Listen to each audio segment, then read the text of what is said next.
Hey folks, and welcome to this latest episode of the Small Tech Podcast by EC. And today we have another amazing guest. He is the co-founder and director of Firstline, a platform used by over 150,000 healthcare providers in over 400 hospitals around the world to make clinical guidance on infectious diseases easily accessible at the point of care.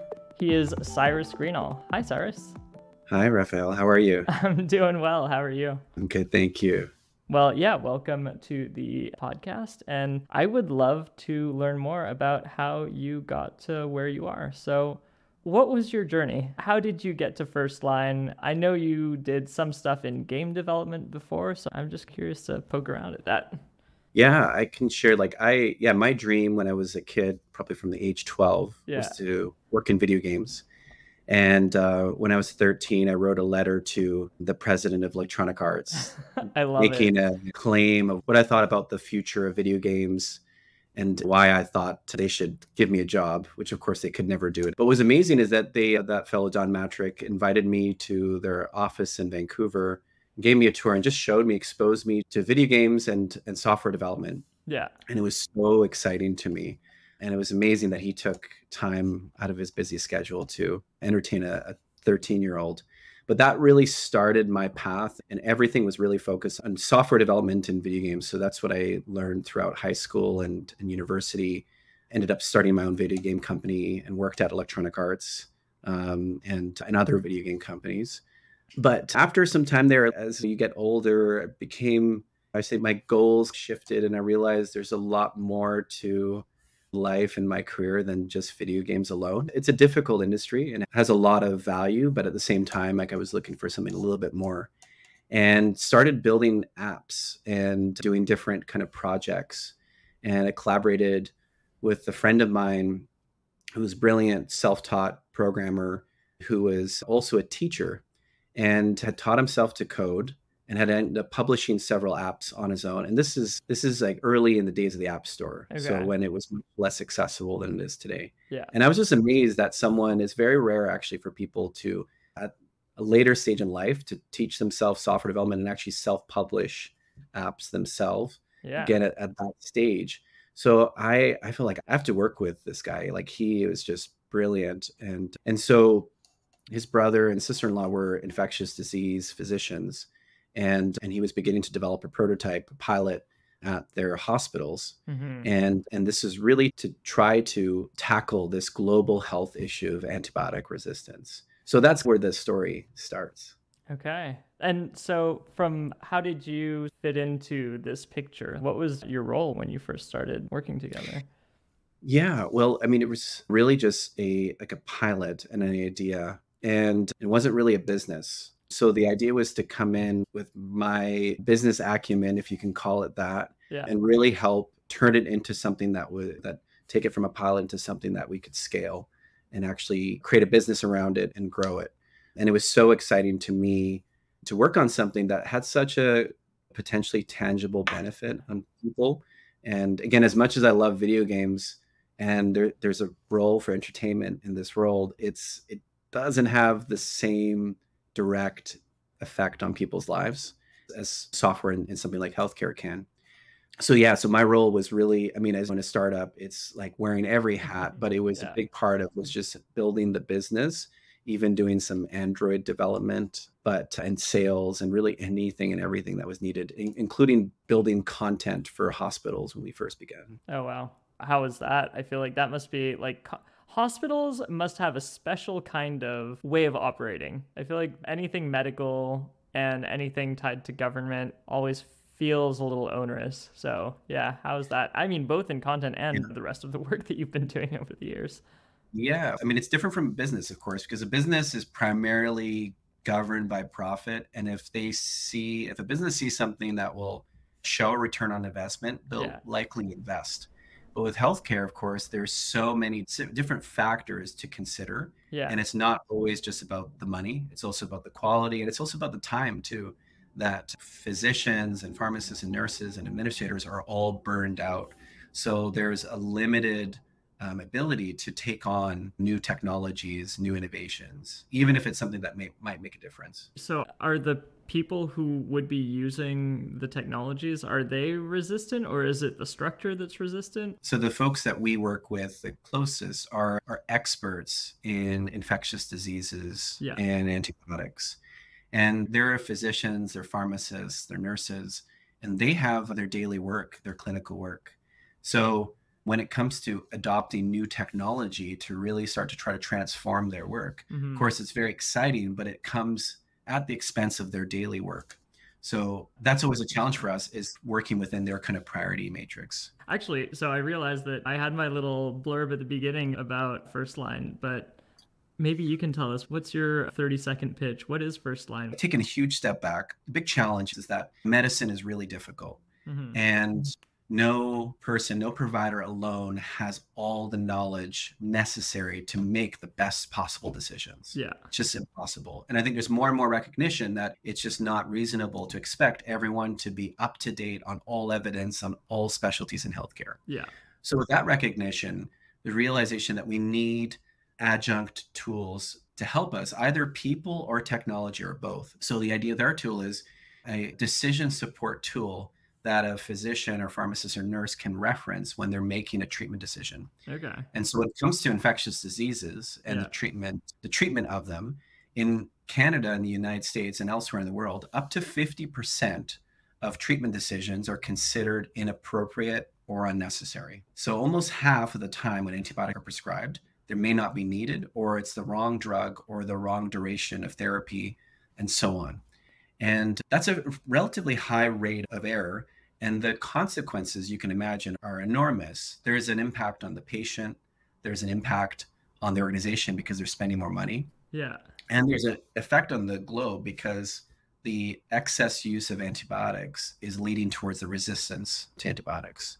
So our tool is really helping guide the providers, the physicians and pharmacists and so on, make more appropriate decisions. So we've had studies where people using our tool have seen a 90% level of appropriateness of prescribing. So far above that benchmark of 50 to 70%. Yeah, that's a huge delta. Also, like the 50% number was stunning to hear. I didn't realize it was that high. Wild. Yeah, it's extraordinary. And I think we're really just at the beginning of this new age of clinical guidance and really development of standardizing care across an organization, where you move away from individuals making decisions based on their own personal knowledge and preferences and moving towards a standardization of care. And to do that, of course, you need a clear standard. You need to express it and you need to make it easy for people to adhere to that standard. That's essentially what our tool does. And of course, we do that through mobile and desktop. So a physician can download Firstline on their phones or access it on the web through their organization to access trusted guidance. And mechanically, how does it work? I guess from a user perspective, what is it that they're doing when they interact with the app? But I'm also curious, in part because of the explosion of LLMs. And I feel like this is one of those things that comes up in the discussion about LLMs. Oh no, the doctor can just ask the AI, here's some symptoms, here's some things, give me a diagnosis. Yeah, how does all of that fit into your product? Yeah, well, so first of all, we're different from most apps because, of course, most apps, most software is trying to keep you in the tool as long as possible. Yeah. Right? You want as much attention as you can. Ours is the opposite. We want to get you out as quickly as possible because we create too much friction, people won't use it. Yeah. So there's a lot of aversion to technology in healthcare. And that's largely because most technology is not really designed with the user in mind. I would rarely describe it as user friendly. So our tool, the average someone spends is about 60 seconds. And that's a reasonable amount of time for someone to turn their attention towards the app to help them make a decision. So the way that it works is we customize the tool for every organization that we work with. The old state was generic resources that were nationally or internationally applicable. Yeah. But with the nature of medicine and particularly infectious diseases, there's a high degree of local variation. Yeah. So what you prescribe in Vancouver may be very different from Toronto or Los Angeles or New Delhi. And even in Vancouver, there are differences in what a hospital may recommend. So our software allows an organization to tailor it specific to their local context. So we have a kind of proprietary backend that essentially is a no-code platform for creating clinical guidance that is that's cool. Standardized, but at the same time, it's locally specific. Interesting. So you have this no-code tool, which also very cool. I always find like platforms that offer that kind of flexibility are really interesting to poke around at. And yeah, I feel like they're interesting systems. But I'm curious, like from a technology perspective, is it doing anything machine learning, or is it rules based? Like you put in X, you can guarantee you're going to get Y out, just a sorting system, or do you use anything?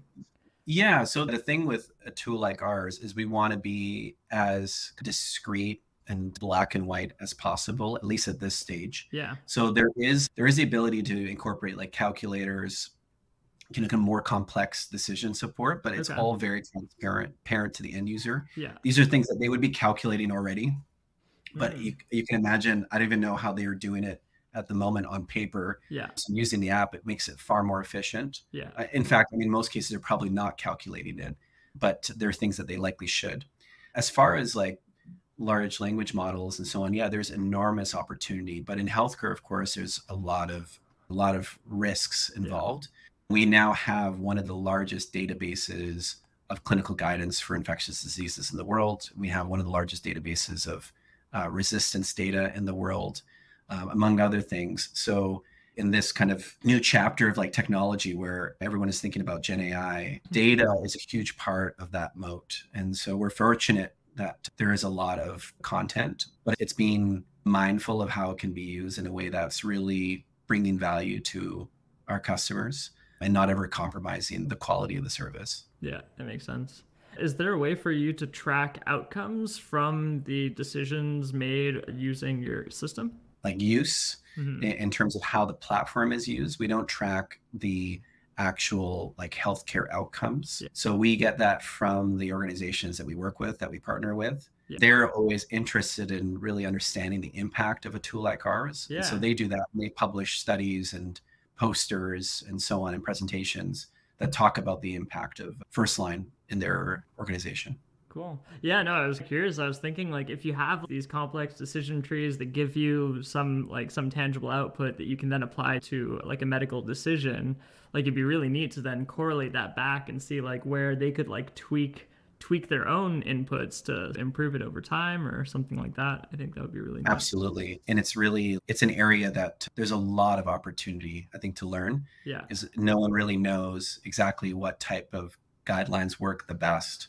A lot of it is based on subjective preferences, which is fine. Yeah. But I think there's enormous an opportunity to incorporate data into how we develop clinical guidance. That's fascinating. So just a thought that I had was I imagine there's all of these kind of structures around how you build for this medical system that is significantly different from the game development. And I'm curious, like even just like learning the language of the medical system and how they operate, like even just those things, like what has that learning been like for you in that transition? Yeah, it's really interesting, actually. And it's so different in many ways. Yeah. First of all, I find it way easier. I've been involved in quite a few different areas of software development, and video games is by far the most difficult that I've experienced. Yeah. Because it touches on almost every area of software engineering, from AI to rendering to physics and so on. Yeah. You have to have someone that's good at almost everything on your team, not to mention the incorporation of arts. But just from a software engineering perspective, it's incredibly complex, and the team size. And the most difficult thing is that the goal is entertainment, and fun is very difficult to predict. As I became more experienced in the industry, I started to realize that even the best designers that I'd ever worked with, there was a high degree of unpredictability. There was things that we thought would be amazing and fun, and they weren't, and they just didn't work. And we'd have to scrap it, start all over again. So that there's that prototyping aspect in video games that's so crucial.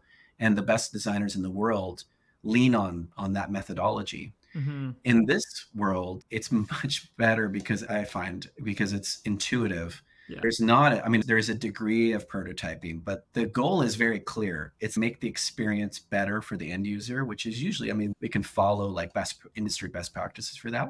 Mm-hmm. And it's really solved for these clinical issues.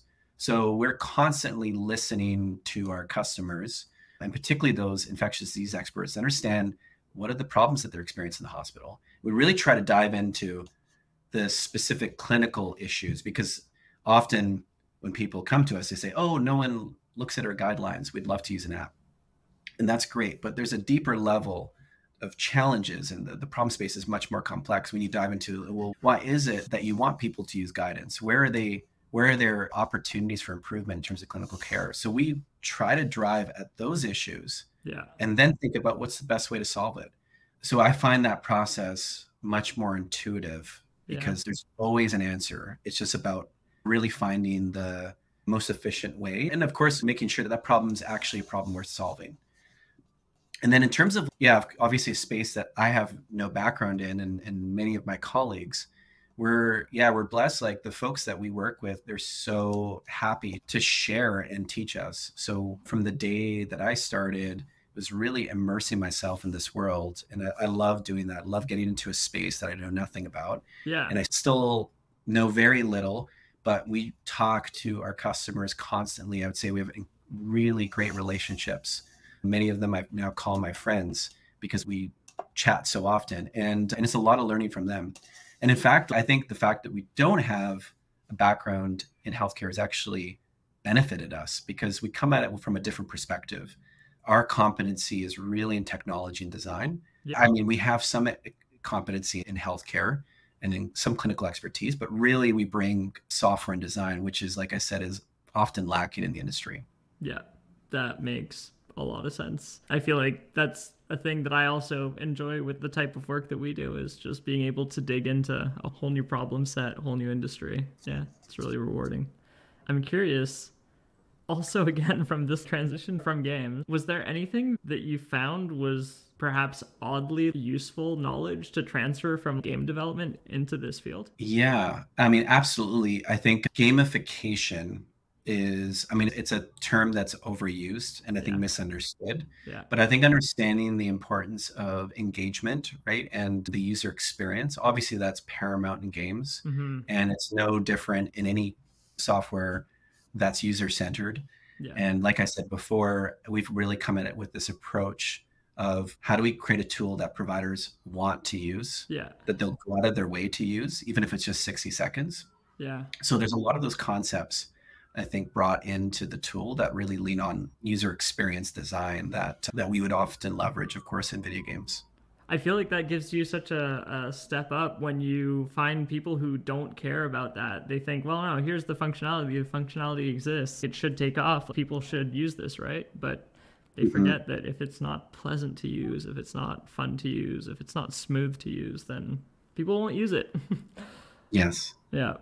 Cool. Well, last sort of question that I've got is, do you have any things that, like, if you could go back, do I understand correctly that you started this in 2014? Is that what you said, or what I read? Yeah, 2015 is when the company was incorporated. Okay, cool. Yeah, if you had to tell yourself a couple pieces of advice, you back in 2015, what would it be? Oh my gosh, that would be a whole other episode, I think. Okay, then just one thing. Just one thing you can change. Yeah, well, actually, I would say the biggest thing was really understanding what a sales-led versus product-led business looks like. I'm a product person. I think about product-led, and we have the best product in the marketplace, which is amazing. But I've really more and more understood the power of sales and how product alone is not going to, especially in a complex organization, healthcare system, product alone is not going to necessarily move people. When you're talking to the CEO of a very large healthcare organization, they don't care about your app and its cool features. Now, the physicians and pharmacists that use the tool, they may, but those who are actually paying for it don't. Mm-hmm. So you really have to understand what matters to them. And we've gotten a lot of coaching, and I think it's had a huge effect because we've really shifted our orientation to really helping the teams that we work with, the clinical teams and ourselves, to learn how to sell this to an organization. So how we position our tool as a product that solves problems that the administration of a hospital organization cares about. So that may be saving money, it might be improving their hospital acquired infection rates, things like that. So we're doing that now. I wish we had done that when we started. It took us, I think it took a long time of really trying to like hitting walls in terms of getting approval at an administrative level to really understand like what's the right way to sell this. That makes sense. Well, this is the Small Tech Podcast. So do you have a small tech product to share with us? Yeah, I was thinking a lot. Well, it's hard to choose, but one that just came to mind because you mentioned that's had a positive experience. And I was thinking about Kiva, and I don't know if you're familiar with Kiva. Yeah. Kiva.org. And they have a mobile app now, and I was asking them for 10 years ago, and they finally made one. And it's really well designed. And it's such a great concept. And I love it. And I've done it with different kids that I've worked with and such. My wife has done it in her classroom. And it's a microfinancing platform that helps you it makes it easy to give small loans, interest-free loans to people around the world. And so you can fund projects like building a home or a farm or some educational structure. And you choose the projects and people that you want to give the loan to, and then they pay it back over time. And then you can re-lend it to other projects. So, and it has a bit of gamification to it, which is fun. And so I'm always like, I'm obsessed with trying to have as many countries as possible that I've connected with. But it's really nice because you actually feel a small amount of connection. You get to see the story of the folks that you're giving a loan to. And it's a very small amount. Often it's like $25, nothing special, but it's cool to see the effect that it has. Amazing. I love that. That is such a good suggestion. I think Kiva is a wonderful platform. I love like the updates that you get from people when you give some money to a project. Well, Cyrus, thank you so much for coming on the podcast. My pleasure. Yeah, I really appreciate it. It was wonderful to learn about your journey and everything you've learned and that you've been putting together with Firstline. Yeah, thank you so much. My pleasure. Cool. All right. After Cyrus and I stopped recording, he told me about a couple more stories that made a lot of sense to bring back into the podcast. So we started recording again. Here are those stories. Enjoy. And in my past startups, when we did video games, we have some crazy stories. Okay. And I was thinking, what like crazy stories we have from our company, things where it's like taking that bold leap as an entrepreneur, like doing things that are a little bit crazy sometimes. And so I don't know, I find there's those moments where I'm like that they're a big test for me. And it's so cool when it actually comes out and you actually survive. So anyway, I can share a little bit about that, but yeah, go for it. There's actually two. Yeah. The first one was, so we, as I mentioned, like we're really steeped in this world of antimicrobial stewardship. And in late 2019, early 2020, we started hearing about this Wuhan virus that was later called COVID. Yep. It hadn't reached North America yet. And honestly, I did not anticipate, I think few did, but I really did not anticipate the effect it would have on the globe and on the Western world. And our business, while it was focused on antimicrobials or antibiotics, the folks that we work with are infectious disease experts. So they were affected and they essentially became preoccupied with COVID. And I was on a trip to New York and I was visiting the New York City Department of Health as a customer of ours. And we were potentially going to be working with some hospitals in New York. So I went on a trip to try to strengthen that relationship and meet new hospitals. And I was alarmed when I saw how much it was affecting their attention even. So at a Department of Health, they were activated, which meant like every single person in the Department of Health had shifted their energy towards the preparation. This was before any cases had reached New York, but they were anticipating the arrival of cases and how to respond to it. Yeah. And so much so that no one was able to meet with me. I met with one person. And then I went to go visit hospitals. Again, I could see how much it was occupying their attention. Yeah. And so I got on the phone with my partners and I said, this is a huge thing. And if not, forget the global health impact, but just the impact on our business. Like we're going to lose like the attention of every single person we work with if we don't find a way to somehow support them. And at this stage, remember, there was no treatment. Yeah. There was little knowledge about the disease. And we had absolutely no idea. We were still, I would say, pretty ignorant to like how we could support outside of antibiotic prescribing.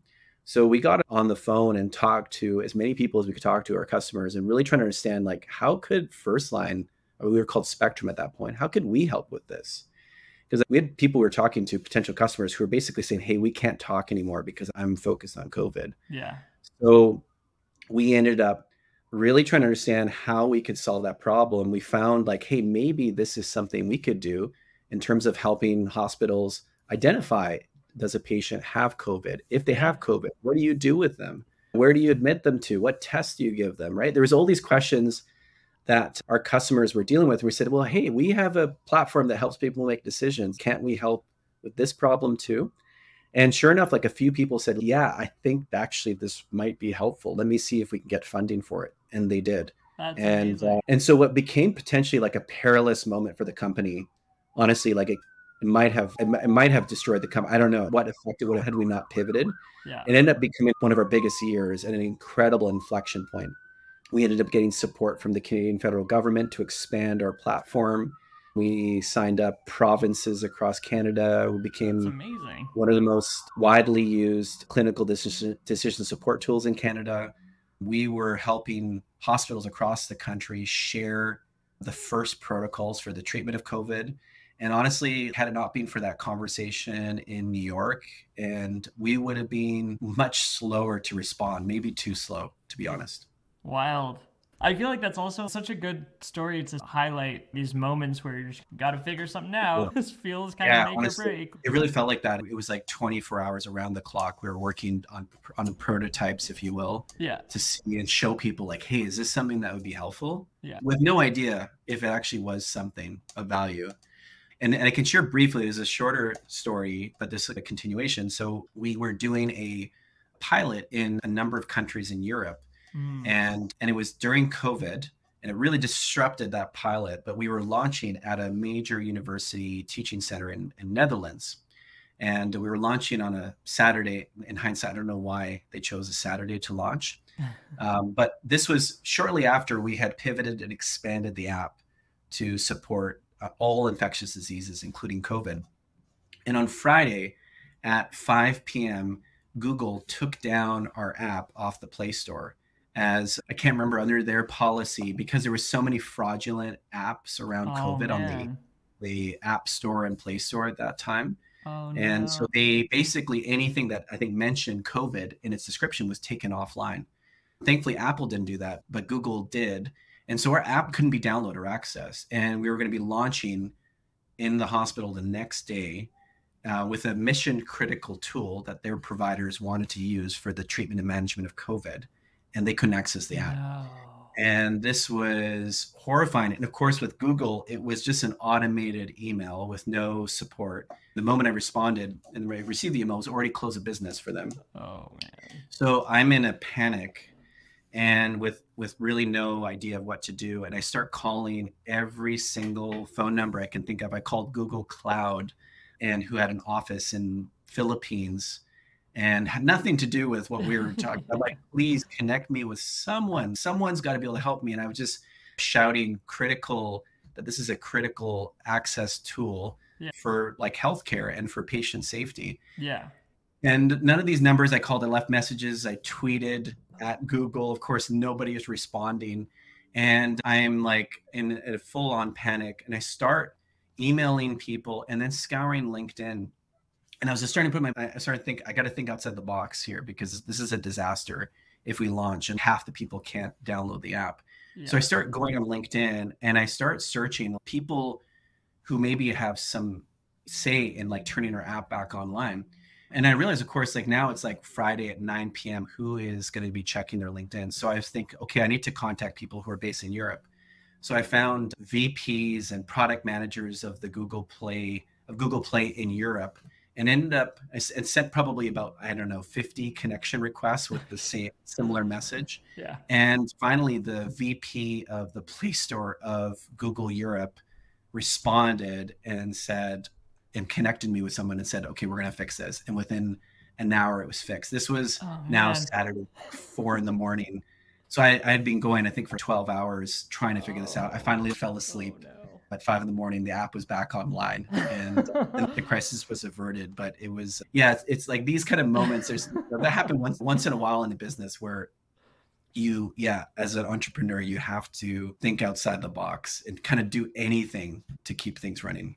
Yeah, that is wild. Both that they just automatically shut down everything related to COVID with the word COVID. It's a very Google approach. I'm sorry to say, I love Google, but it's a very Google approach to just automatically turn off everything. Yeah, but also amazing that you managed to connect with someone who Yeah, credit to them that someone actually responded to a LinkedIn connection request. Yeah, amazing. Folks, that was my interview with the awesome Cyrus Greenall, co-founder of Firstline. I hope you enjoyed the conversation as much as I did. I thought it was amazing. You can go find Cyrus and Firstline at firstline.org. You can find the Small Tech Podcast at smalltechpodcast.com. And if you happen to need help building digital products, you can go find us at goec.io. That is goec.io. We are a small team and we can take all the help we can get. So if you can like and subscribe on YouTube, give us a 5-star rating in your podcast app of choice, tell all your friends about us, tell your pet about us, tell your plants about us, that would be amazing. Preferably people with podcast apps though. That would be better. In the meantime, we all want to do something good in the world, so go out there and build something good, folks. I will see you in the next one. See ya.